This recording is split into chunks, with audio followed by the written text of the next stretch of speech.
Hey everyone, welcome back to History with Tim. I'm Tim, and we are diving back into the pivotal moment in Irish history, the Easter Rising of 1916.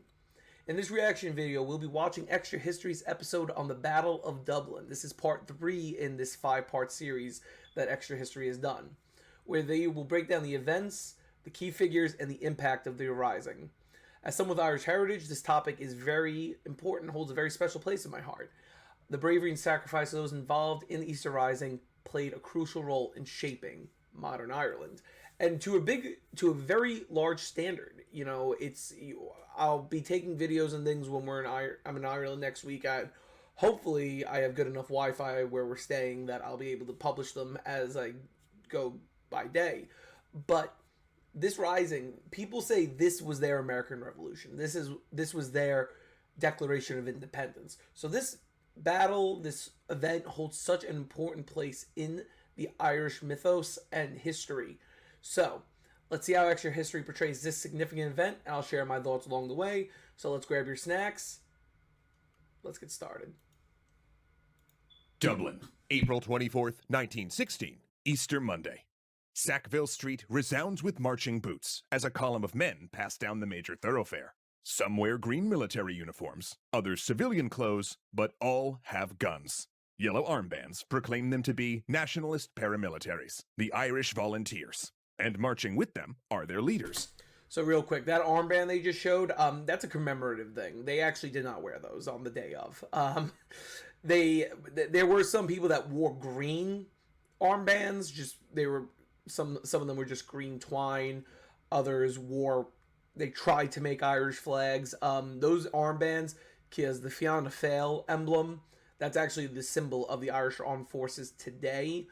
The emblem of the Irish Volunteers was mainly the harp, the Irish harp. So that's just a little quick correction. That they wouldn't have been wearing those armbands at the actual Rising. It was just, and again, this is all happening quick. But as we see, we have Patrick Pearse. And I'm gonna refer to him the way he wanted to be referred to, which is in the Irish pronunciation. So Patrick Pearse and James Connolly. Patrick Pearse and James Connolly. The Volunteers proceed to occupy the General Post Office, taking it as a headquarters and stockpiling arms and ammunition there. Then Pearse reemerges, standing before the building and Now, before we get into the declaration, the reason the GPO was picked. It actually was not the first, it was not where they wanted to go first. They actually wanted to go to Dublin Castle, because Dublin Castle was extremely defendable. Obviously, it's the central administration, it's where the Viceroy lives. The Viceroy actually was not there that day, he was in the country at the time. But when everything fell apart at Dublin Castle, the next best place was the GPO.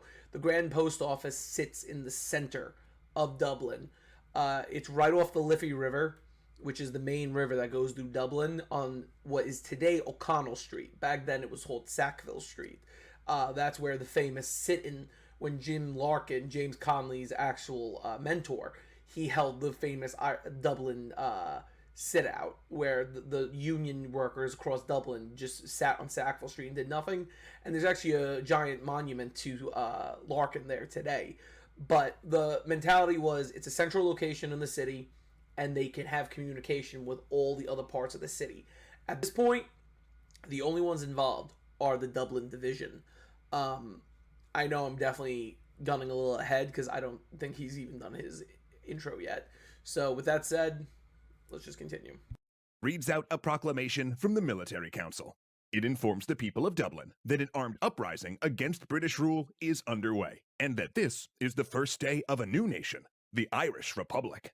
As Pearse reads, gunshots ring out across the city. After years of planning, the Easter Rising has begun.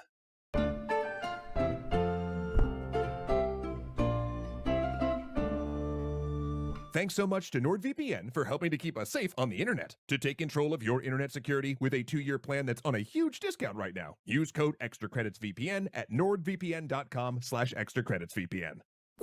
Despite the chaotic last-minute preparations Irish nationalists made as they decided whether or not to go ahead with their planned rebellion, and how divided leadership meant that not all Irish volunteers were ready or even willing to take arms against the government, the Military Council put their plans in motion.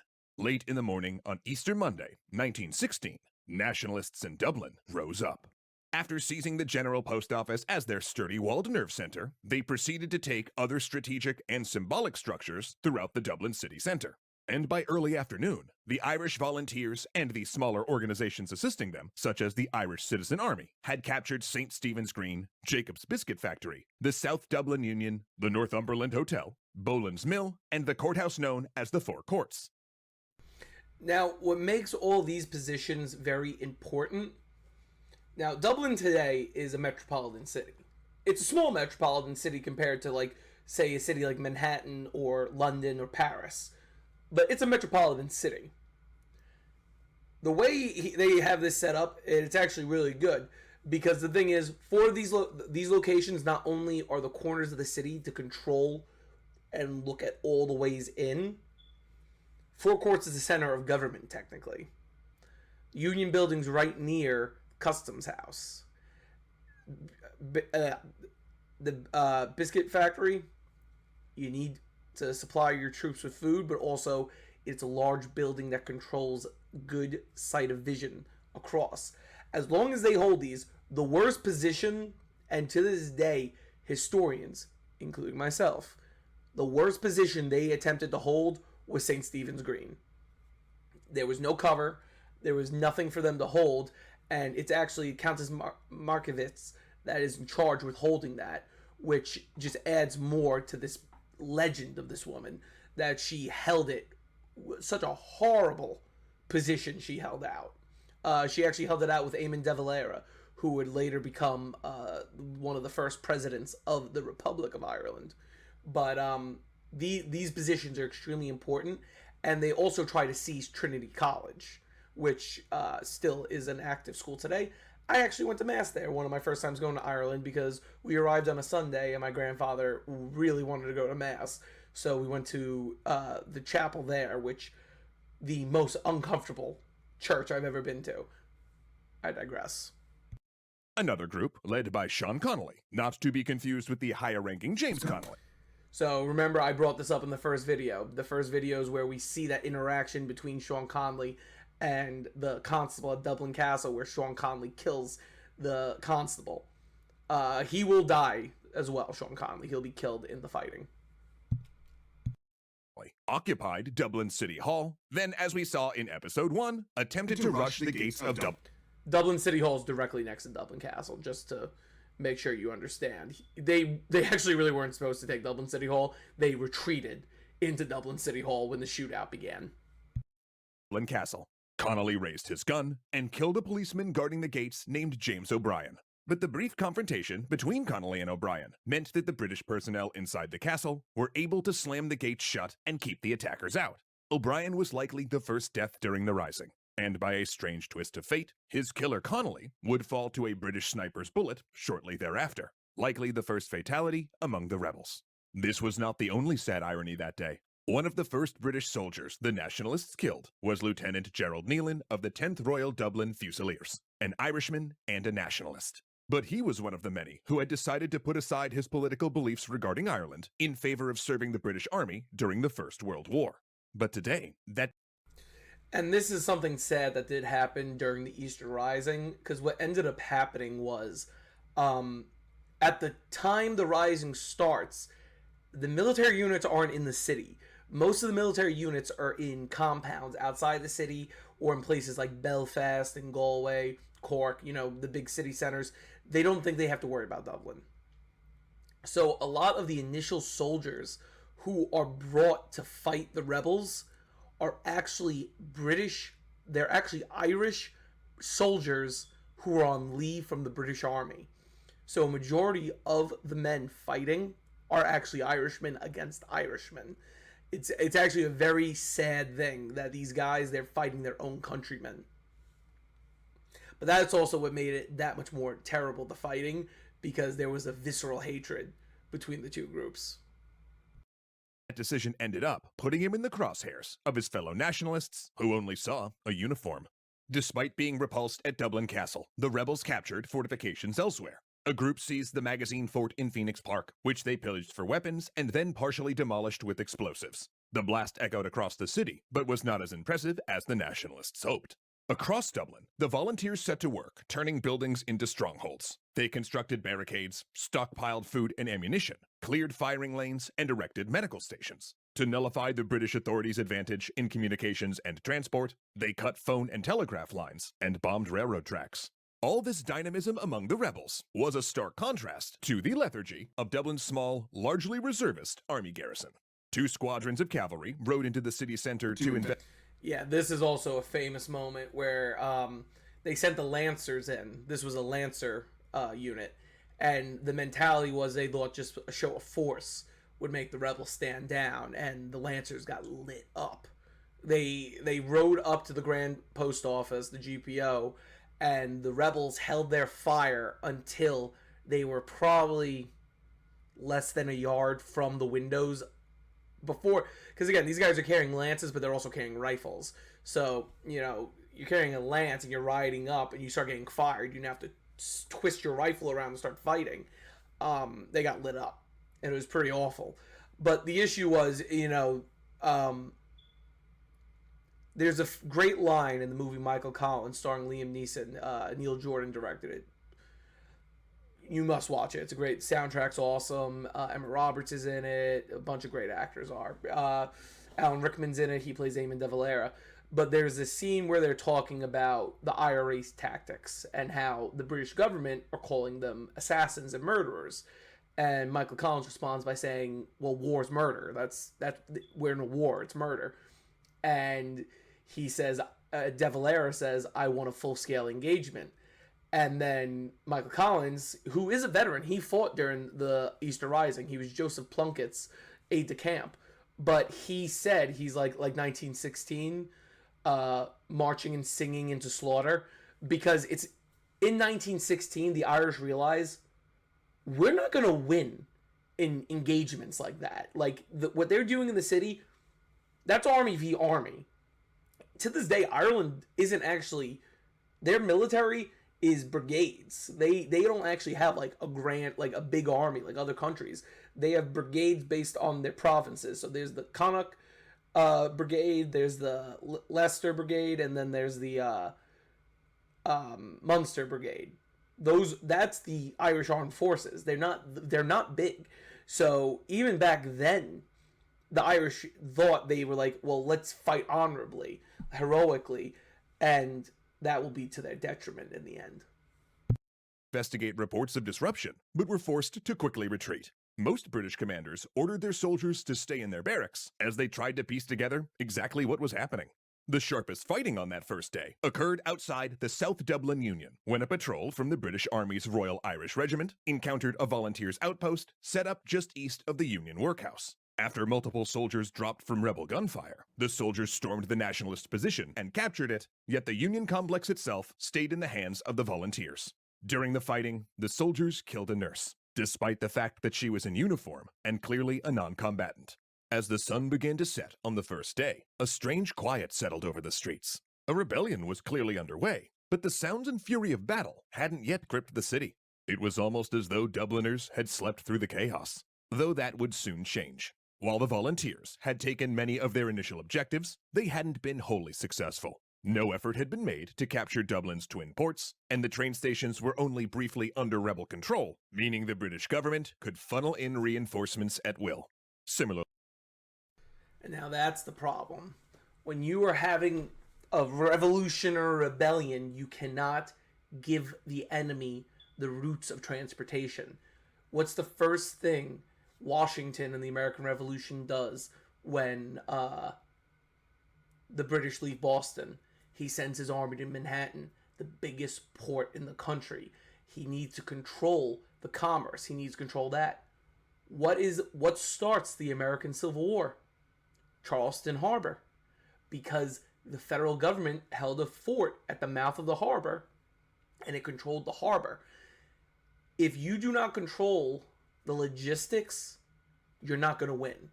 And this was their mistake. they put too much emphasis on other positions that they didn't even think about. Well, if we take out the railroad station, we'll be fine. But then they're like, okay, we didn't take it, it's whatever. We still control everything else. No, because now they can bring in thousands of men. And their other big failure here, they don't realize the rest of the country's not rising up. They think all of Ireland is rising up, and they're not. Dublin is the only city rising up. Sure, there's skirmishes here and there, but it's mainly RIC, Royal Irish Constabulary, against the volunteers. It's not the army against the volunteers. So there's a lot of mistakes happening here, and the most fatal mistake the rebels make is they do not believe the British will bring artillery into the city. They just don't believe it. They don't think they will do it. No one thought to capture the telephone exchange, and once staff evicted from the General Post Office repaired the cut lines, they managed to re-establish communications with the government. So as darkness fell, the nationalists steeled themselves. They'd played their hand, and now had no option but to fight. The Shelburne Hotel, April 25th, 1916. The scrape of hobnailed boots echo in the halls, scuffing up the hotel's carpets. British soldiers, newly arrived into the city, usher out the remaining guests and start arming the hotel like a fortress, as well as the neighboring United Services Club. They position sharpshooters and machine gun teams in windows, looking down on the detachment of rebels that have dug in on St. Stephen's Green and wait for the order to fire. The crack of British Lee Enfield rifles split the dawn. And this is the problem about setting up at St. Stephen's Green. It's surrounded by buildings, and the rebels do not have machine guns. Now, I know they just said all these other things. They had snipers, machine guns. They bring in mortars at some point. That's why you can't... They should have been the ones in that building. But for some reason, they thought, okay, we'll hold it like this. They at one point were thinking of digging in trenches at St. Stephen's Green. The reason trenches worked in Europe is because they were being set up in open fields. You're in the middle of a metropolis. You don't need trenches. You need to seize the buildings. And this is what backfires on the volunteers in St. Stephen's Green. Because now what's happening is the British are getting in the buildings all around the park. And they're firing down into the park, which forces them to withdraw towards Trinity College. Machine guns rained shots on the green. The nationalists, members of the Irish Citizen Army, return the serve, and soon a firefight rages. Bullets whipping through branches and into tree trunks in the park, and chewing at the stonework of the hotel facade. But the British soldiers have the advantage of height and stone buildings for cover. They drive the rebels from their hastily constructed trenches, and groups of Irish Citizen Army fighters fall back, dragging their wounded with them, though they continue to resist. And this clash is not the only one to rip the morning apart. All across the city, gunfire rises to a crescendo that eclipses the previous day's skirmishing. It was in these early hours of Tuesday morning that the British Army's senior commander, Brigadier General William Lowe, arrived. After a period of early confusion and inactivity, Lowe had decided to personally take a hand in the situation. He summoned reinforcements from across Ireland and mainland Britain and planned multiple counterattacks, like the one at St. Stephen's Green. Lowe also deployed an armored train to repair a set of rail tracks that had been damaged by explosives, but the rebels engaged it in a furious 2-hour gun battle at a... So real quick, I just want to show you all really like how close this was. Give me 1 second. I'm looking it up on a Google. Just give me 1 second. I'm on maps. It's Arbor Hill. There it is. Okay. So, this is a map of Dublin today. And yes, you can look at all my... Oh no, I hit it pretty well. So, I'm going to put this into perspective for everyone really quick. This is the Liffey River. This is what I was talking about earlier. And, you have Connolly train station here now. But, right here is St. Stephen's Green. This is where they're holding. So the British are all here, firing down into the defenders. Trinity College is right here. Here's the Liffey. Here's the General Post Office. So what makes losing St. Stephen's Green so bad, that's the distance. Oh, don't know why I just said. This is the distance between the two.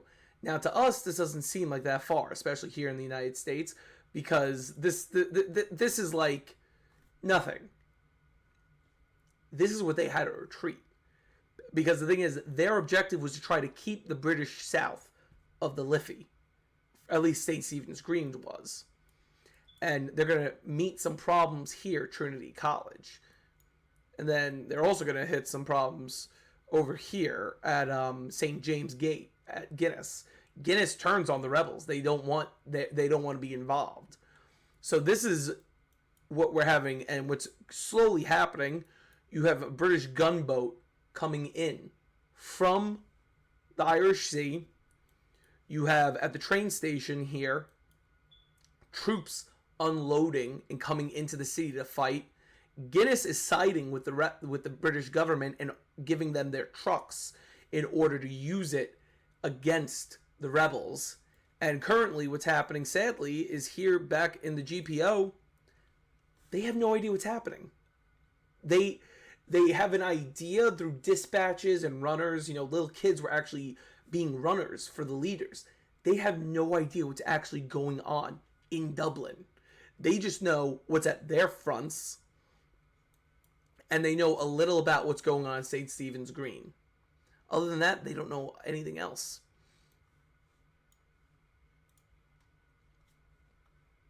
Back to the video.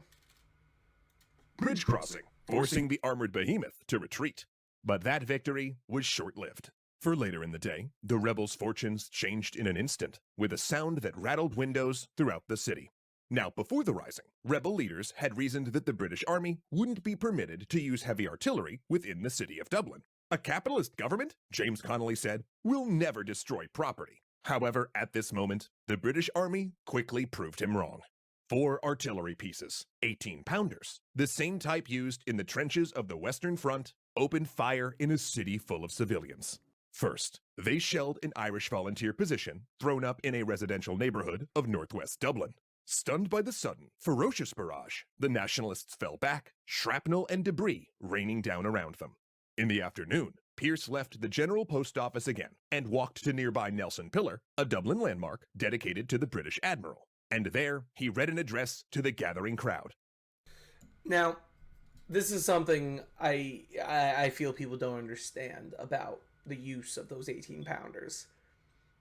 Those 18-pounders is what destroyed the French countryside and made it look like that barren wasteland. Imagine you're a civilian in your home, you're following your curfew order, and just half of your apartment building gets blown out. Because this is what ends up happening, because Lowe and General Maxwell will take over after Lowe, but General Lowe's mentality is, I'm going to turn the population against them. Because, you know what? If there's a spirit to fight, they're going to fight. But if I have the population turn on them, they're done. They're not going to keep fighting. And to be honest, and that's what's the sick part of this, that was the tactic. Let's make the civilians as miserable as possible that they turn on the rebels. And, you know, we can look at what's going on in our modern day. They do the same things. This style of fighting has never changed, and this is something, you know, historians look at things like the bombing of Dresden. Dresden had no military importance, but it scared the Germans. They annihilated a city for no reason. Same thing with Hiroshima and Nagasaki. No military importance. You know, we look at what's going on right now in the Middle East. I'm not inviting that conversation, but I'm saying this is a military tactic that's been used since the beginning of time. Sherman's march to the sea, you know, Sherman was such a monster. That was nothing new. People did that all the time. Heck, the Russians burnt their own country down when Napoleon invaded. Total war is a terrifying tactic. And the biggest failure of the leaders was they did not They sincerely did not think the British would be capable of using that tactic. Now was the time, he said. Now was the moment that would make or break not just the rising, but the fate of the longed for republic. And he called upon those listening to rise up in support of the rebellion. Almost none heeded him. The people of Dublin had not anticipated the events of the past 24 hours, and most, it seemed, wanted no part in it.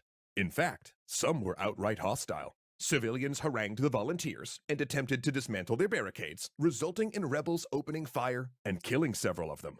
At Trinity College, the students armed themselves to resist the Irish nationalists and provide a base of operation for the British when they arrived, and Guinness employees. The British ended up using Trinity College as a little bit of a headquarters at one point. Trinity College is actually where most of Ireland's cultural treasures are. The Book of Kells is in Trinity College. I can't wait to get a video of that for you, y'all. But this is what ends up happening in these scenarios. You know, during the American Revolution, for example, they said a third of the country were patriots, a third of the country were loyalists, and a third of the country just wanted to be left alone. This situation, it's not even a third of the country are Irish volunteers. It's like a quarter of the country. And the other 3/4 are like, what are you doing? Because again, remember, this is going on during World War One. Let's remove the artillery. Let's move the battling. Most of the men in the city are not home. They're out in the trenches. They're out dying. And you have the elderly and the youth and the women just sitting there saying, why are you doing this? Like, we are in enough problems as it is.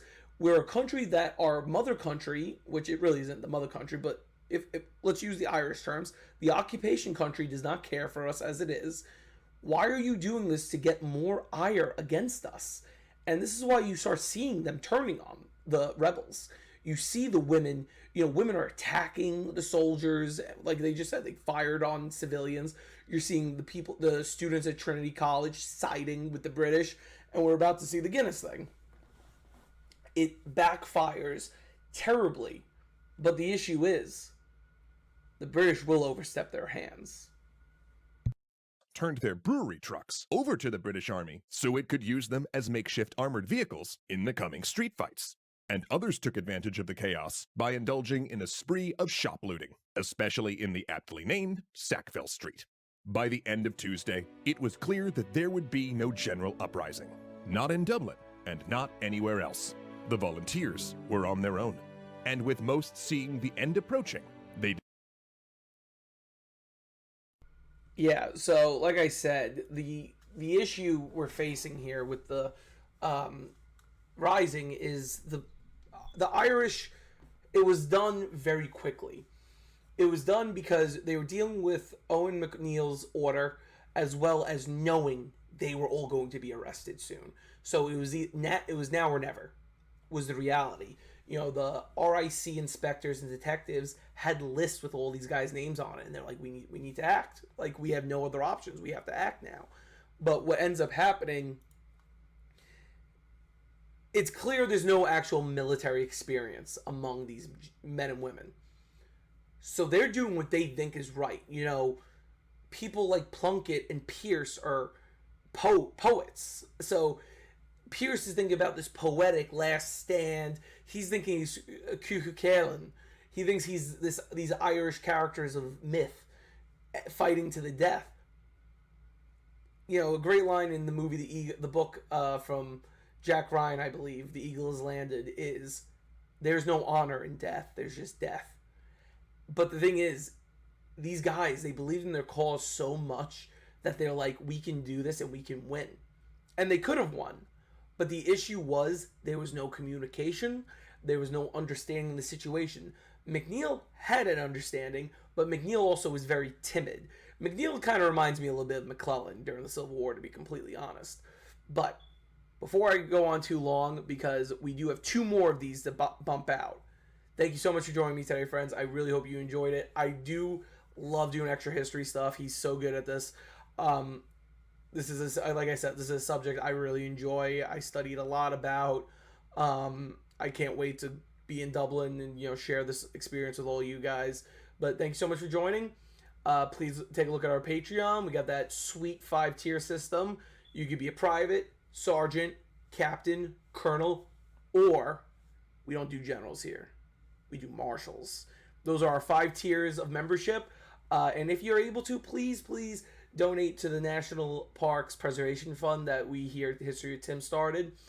Anything will help. Thank you so much for even considering helping out the national parks. With that said, please like, share, comment, maybe subscribe. We have a little red button there. I try to get new content out as much as I can. Like I said, this is the first week I'm releasing a video every day. I haven't done that. I don't think I've actually ever done that. So thank you again for joining me, and we will see you in the next one.